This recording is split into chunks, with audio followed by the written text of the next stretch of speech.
Lawmakers on both sides of the aisle are now voicing concerns over a recent report regarding a follow-up strike in September that allegedly killed 2 survivors on a suspected drug boat in the Caribbean. Some even suggesting it could constitute a war crime. The National News Desk, Jeff Harris, joins us. In this report, Jeff, it alleges Secretary of War Pete Hegseth ordered U.S. forces to kill anyone who survived the strike. Break down the details. So the White House is pushing back on the report from the Washington Post, claiming Hegseth ordered U.S. forces to kill any survivors. The administration saying the Secretary of War authorized a Navy admiral to conduct that follow-up strike who, quote, worked well within his authority and the law.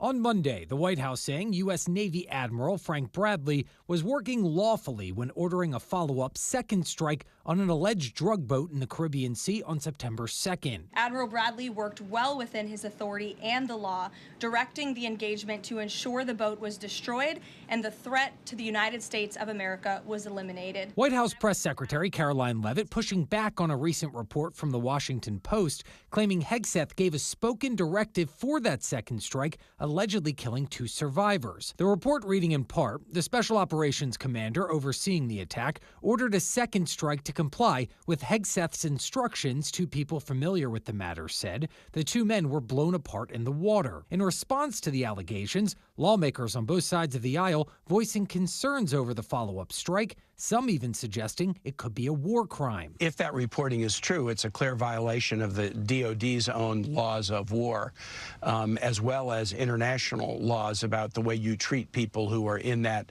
circumstance. Obviously, if that occurred, that would be very serious, and I agree that would be an illegal act. Both the Senate and House Armed Services Committees announcing they're launching inquiries into the strikes. Senate Chairman Roger Wicker saying he's spoken directly with Hegseth, but they still don't know if 2 survivors were killed. I do think we'll get that information, and we're certainly going to have available to us all of the audio and all of the video. Meanwhile, Senator Mark Warner, the top Democrat on the Senate Intelligence Committee, says a full briefing with Admiral Bradley is currently being scheduled for this week. We've got to get to the bottom of this. We also need to find out why the administration has not released the unedited version of the video. President Trump also speaking from Air Force One Sunday, backing Hegseth, saying he will look into the reports, but Hegseth denied ordering a second strike to kill 2 people. I don't know anything about it. He said he did not say that, and I believe him 100%.